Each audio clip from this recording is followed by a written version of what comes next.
Hello everyone, again, it's me here with a continuation of the previous lesson that we covered about the V shape, the F shape, and the G shape. I'm calling it the G shape. It was an A, of course, and the V shape was a D shape, but I want to explain how they came to be.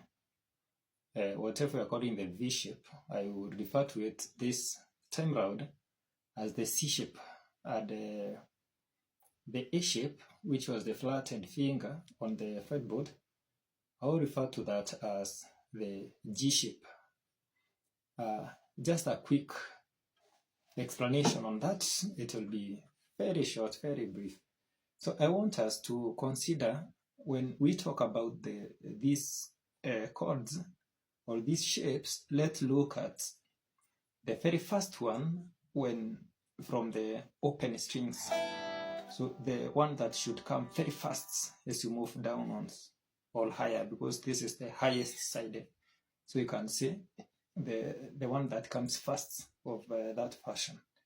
So if we have this here, this is not the first chord that we have. Of course, you have a chord here and a chord when it's open. So if this here that I said, which is an A here, then this here is the A flat, which is also the G sharp, and we have this as our G triad. So we said we are tracing only 2, 3, and 4 strings. So we just running with the triads.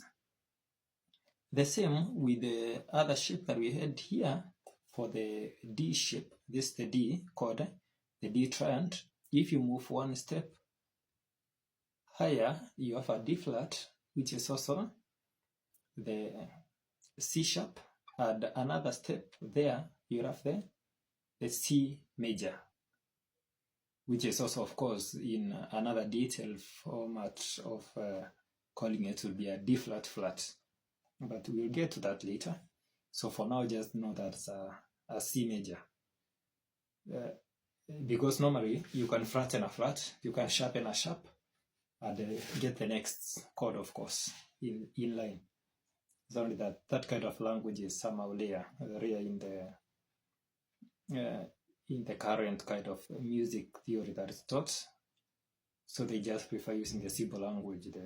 If it's a flat or a sharp, actually most people just prefer using the sharps.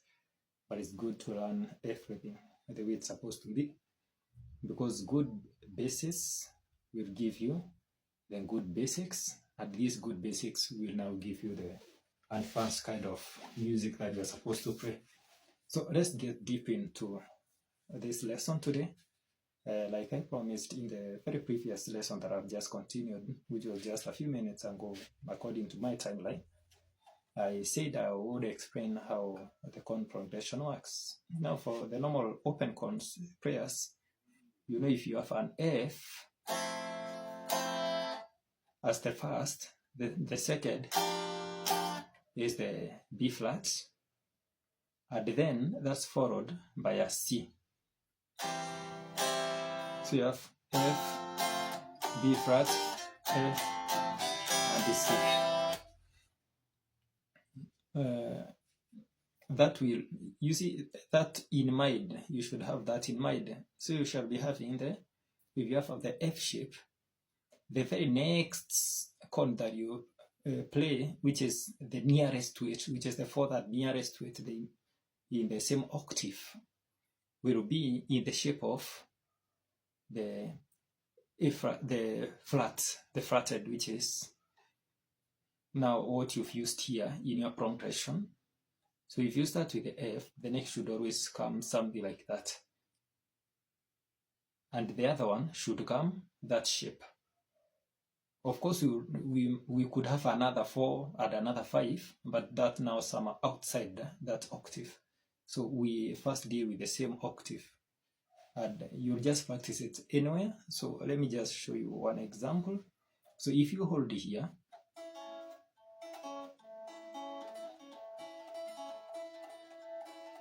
then it tells you the next. So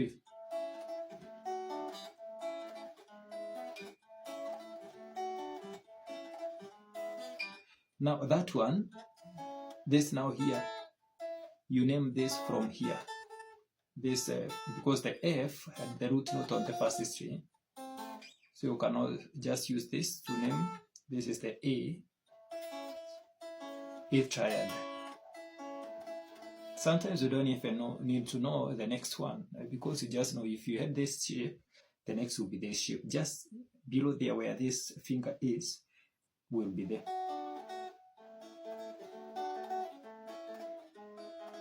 Then the other one will be up there.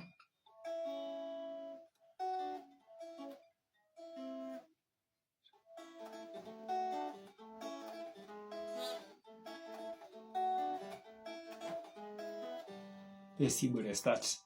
Then let's look at if we have the other shape, which is the, let's say the flat. If you start with a flat, what is start with a flat that you know? For instance, if you end there, so if you put that one there as the best place to start, because this place is the same as this place at the 12 before. So the immediate next from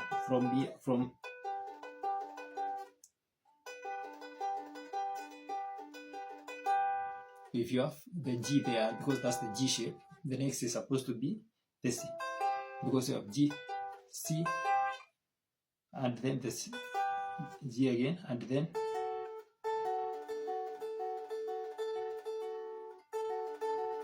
so that follows that order. So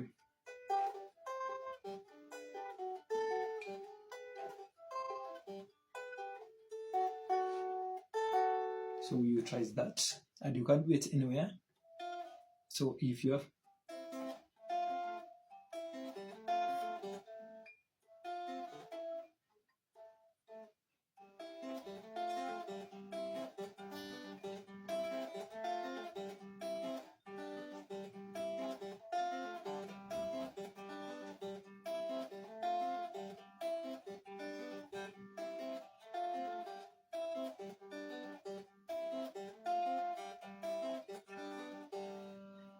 the last part is when you have this other shape.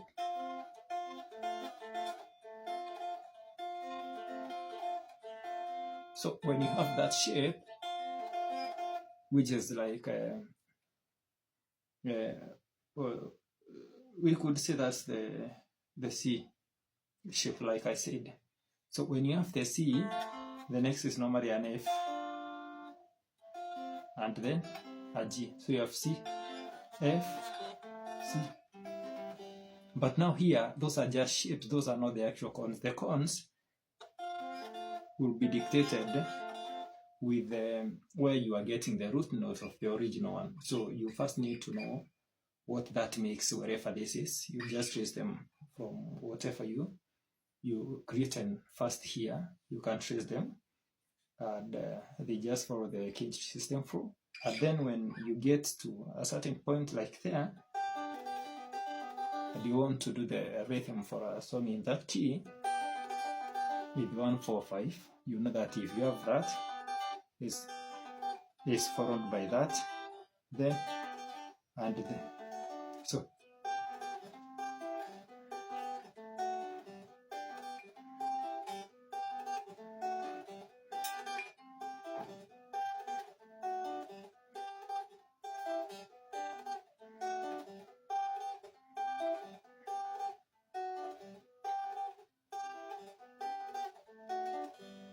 then the other one